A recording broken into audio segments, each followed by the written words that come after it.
કોઈ એમ કે મેરડી દીકરી નો એટલે હરે સાવરના 80 પ્રોગ્રામમાં લાઈવમાં જોજો. ભાઈ મેં કહું છું કે દીકરીનું મેરડી સાંભળે ને એ જગતમાં કોઈનું ન સાંભળે. અને દીકરી આહુડું પડે અને જગતમાં એક દી જો એના મા બાપ નો બનાવે તો દીકરીના આહુડાની નકડી વાયની મેરડી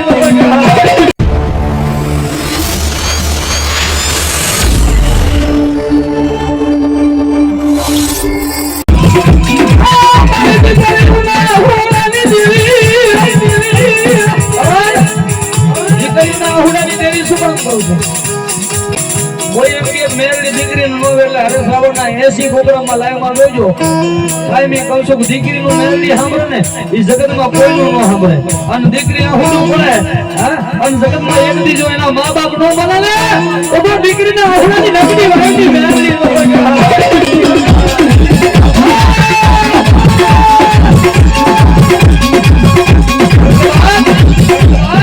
મારાથી શરૂઆત કરું. 20 વર્ષની તમારી ઉંમર થાય એટલે એક વાર મા બાપ થી સેવા રહેજો, ખબર પડે કે માન બાપ શું છે. ખાલી વરસ એક સેવા રહેવાનું, મા બાપ શું છે ખબર પડે. અને ગોવા દાદા અમે તો કાયમી ગઈ છે કે એક કડની દેવને પગે લાગે ને એક મા બાપ ને પગે લાગે ને એક ઉમરા વાળીને, એટલે ક્યાંય ધોડવાની જરૂર નથી, બધું એમાં આવી ગયું.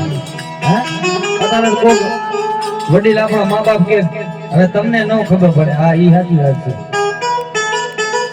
પણ એને ખબર ન હોય કે મારી હાટુ તો ગામના વાસીદા કર્યા, મારી હાટુ તો ગામના કામ કર્યા છે. વડીલોની આતેડી દુવા દે ને એક દી મોભે ચડાવી દે, પણ બધું વાદી રાખી પેઢી ગમી આ ઉજળ કરી નાખે. આ વસ્તુ અને દીકરીની મેરડી કહું છું, શું કામ કહું છું? 20 વર્ષનો કોઈ પણ દીકરો થાય, મારાથી શરૂઆત કરું, મારાથી કહું છું કે 20 વર્ષનો દીકરો થાય એટલે મા બાપ થી એક વર્ષ સેતા રહેજો, ખબર પડે કે માન બાપ શું છે. અને જેની જેની માથે બધાથી મોટું દુઃખ તો જેની માથે મા બાપનો સાયો વિખાનો છે ને મોટું દુઃખ છે. ગમે એટલા અબજોપતિ થાવ પણ જેના ઉમરામાં બાપ નો બેઠો એ રૂપિયામાં કઈ મિલકતમાં કઈ છે નહીં.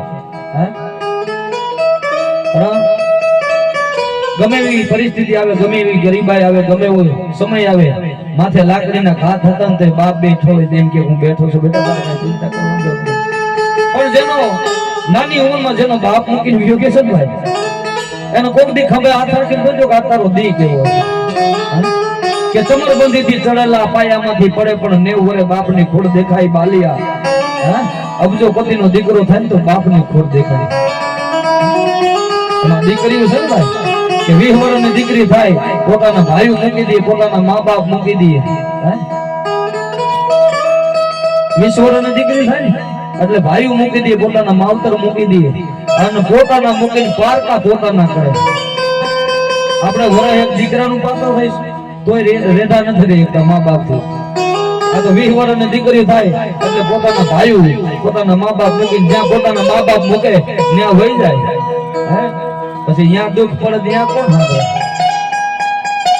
સારું રક્ષાબંધન નું જાણવું હોય, કોઈ દીકરી ઘરે રાખડી બાંધવા આવી તો તમારાથી દેવાય તો દેવું, બાકી કોઈ દી એનો નિહા કોનો લેવો? કારણ કોઈ દી દીકરી લેવા નથી આવતી.